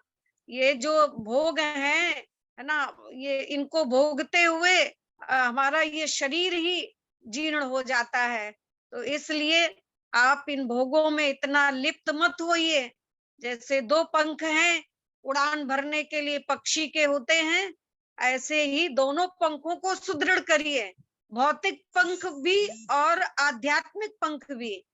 एक पंख बस आप मजबूत रखते हैं भौतिकता का, आध्यात्मिकता एकदम अछूती रह जाती है, तभी आपकी जीवन रूपी यात्रा अच्छी तरह नहीं उड़ पाती है। इसलिए हर समय तैयार रहें मृत्यु के लिए, हर समय तैयार रहें। ना निर्भय स्वागत करो मृत्यु का, मृत्यु है एक विश्राम स्थल, जीव जहां से फिर चलता है धारण कर नव जीवन संबल। इसलिए कभी भी आ जाए, कभी हमेशा अच्छे कर्म करते हुए तैयार रहो, और ये न पछताना रह जाए, अरे तो अब तो मैं ये बीमारी आ गई, अब ये हो गया, हम तो कुछ कर ही ना पाए। तो ये वाली स्थिति ना रहे। हर पल हर क्षण अच्छे कार्यों में अपना समय लगाते हुए, पुण्यों को अर्जित करते हुए, पुण्यों को संचित करते हुए हम इस जीवन से जाएंगे, तो हमारे जीवन की सार्थकता होगी। तो थोड़े से विचार मैंने रखे। भाई साहब ने कहा तुरंत चालू हो जाइए, तो मैंने ना मंत्र पाठ किया, हमने संबोधन किया, हम सीधे फिर काल चक्र शब्द सुना तो मेरे को मंत्र सामने दिखने लगा। काल के बारे में ही फिर मैंने थोड़ा, काल बहुत अच्छा है और काल माने समय भी है, तो इसलिए जो दोनों प्राप्त को है ही वो पर्याप्त है। हाँ, जो तो प्राप्त है इसलिए वो मैंने पर्याप्त थोड़ी सी ये एक वेद मंत्र की व्याख्या आपके सामने रखी। तो इसका जो काव्यानुवाद किया एक कवि ने, कि वो लिखते हैं कि बुढ़ा निगल रहा है सुंदर जवान को, बुढ़ा निगल रहा है सुंदर जवान को, क्यों देखते खड़े हैं सब आसमान को। वीरों को जिसने रण में था मार कर गिराया, जयमाल पहन करके गौरव का गान गाया, वह भी बचा न पाया अस्तित्व यान को।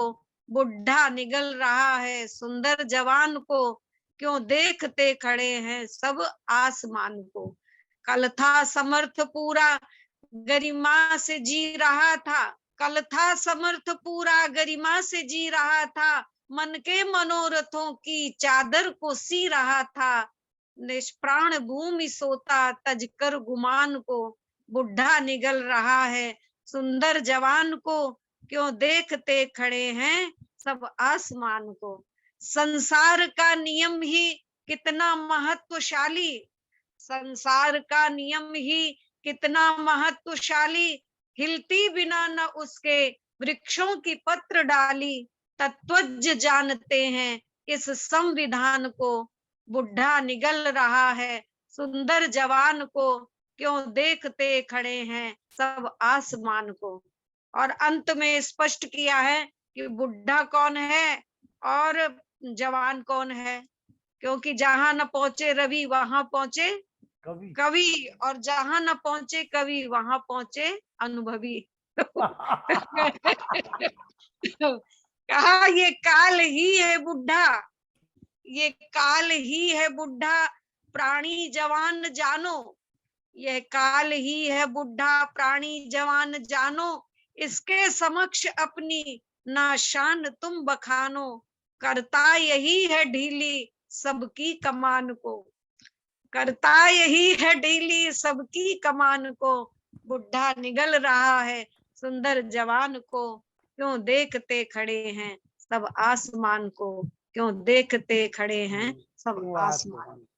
सभी का बहुत बहुत धन्यवाद। हमारे भाई लखनलाल जी, विद्वत्वर्य हमारे कपिल देव जी शर्मा और व्यासनंदन जी शास्त्री, और हमारे बहुत जो विद्वान सब जुड़ते रहे, पंडित अखिलेश जी शर्मा, और हमारे विद्यालंकार जी, आप पिछले 3 दिनों से लगातार तकनीकी परेशानी से ग्रसित थी, लेकिन आपकी लगन थी कि हमें पहुंचना है। तो देखिए, जब आपने मन में बना लिया था संकल्प कि हमें कार्यक्रम से जुड़ना है, तो आप आखिरकार जुड़ ही गई।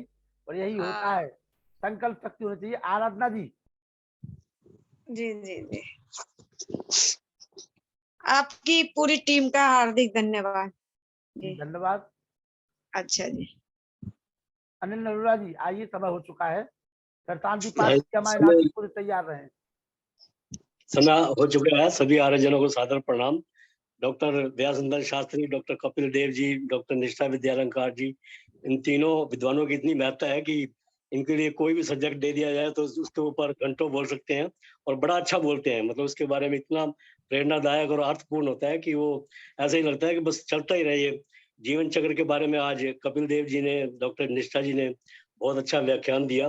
और वास्तव में ये जीवन चक्र बहुत ही सुंदर है। जन्म से लेकर मृत्यु पर्यंत तक ये जीवन चक्र चलता है। और ये चक्र जो है ये एक जीवंत अवस्था को ही प्रतिबिंबित करता है और एक गतिशीलता और पुरुषार्थ का परिचायक है। और वास्तव में इस जीवन के चक्कर में हम भी रहते हैं, तो हमें भी यही प्रयास करना चाहिए कि इस जीवन के चक्कर में इस हिसाब से चले कि बस सब अच्छा ही अच्छा हो, सब श्रेष्ठ हो और सर्वश्रेष्ठ निर्माण हो। सबको बहुत बहुत प्रणाम और आभार। व्यासनंदन Shastri ji, doctor व्यासनंदन Shastri ji, doctor व्यासनंदन Shastri ji, doctor व्यासनंदन Shastri ji, ये कार्यक्रम में है वो असल में, और वहां से उनकी आत्मा लेकर अपने साथ जुड़ी हुई है। उनकी बराबर आत्मा बीच बीच में प्रकट हो जाती है। चलिए आइए, शांति पाठ, शांति पाठ, शांति पाठ।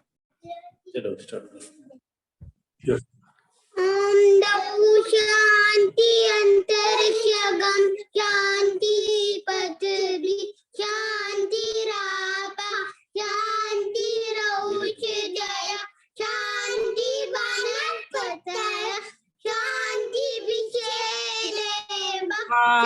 शांतिर्ब्रह्म शांति सर्वम शांति शांतिरेव शांति सामा शांतिरेधि। ओम शांति शांति शांति। अभय वैदिक धर्म की जय। गुरुवर गजानंद की जय। प्रवर्तक महर्षि दयानंद की जय। जय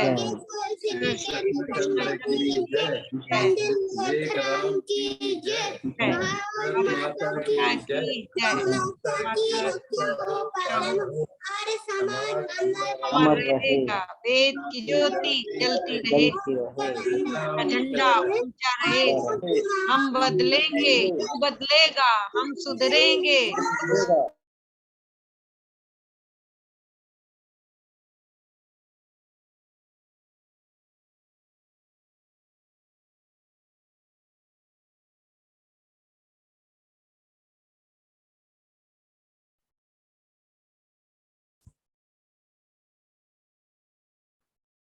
सभी को नमस्ते।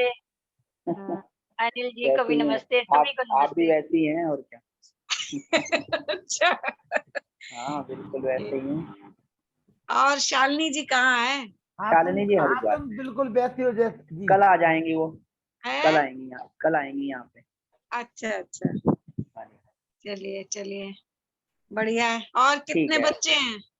बस बाद में बता दूंगा, फोन पे तो ये बातें नहीं होती, रिकॉर्डिंग भी करते रहते हैं वो। अच्छा अच्छा, हाँ, अभी पता चला वो, बेटा सुनो, बच्चों के चक्कर में वो मटकी फूट जाएगी, फिर पूरा सपना धमाका धमा रह जाएगा। हाँ एक चिल्ली वाली कहानी हो जाएगी। ना ना ना ना ना ना ना। जी जी। अच्छा अच्छा अच्छा। इसलिए अब मेरे हमको- पास कांटेक्ट नंबर नहीं है विद्वानों मैं हूँ ना बीच वाला, मैं तो हूँ। अच्छा ठीक मैं ठीक। देता हूँ, अभी हाल देता हूँ। हाँ। म्यूट हो गया। हाँ तो म्यूट है तो फिर तो आवाज तो ही रही। चलिए, नमस्ते जी, नमस्ते जी। नमस्ते हाँ जी नमस्ते। नमस्ते, सबको शुभ रात्रि। सभी ये लोग आवाज आगे बंद क्यों हो चलिए जाती है? और काल के चक्र को ध्यान में रखिए। वो आपको बंद कर देते हैं, हैं? वो आपको बंद कर देते हैं। अच्छा कहें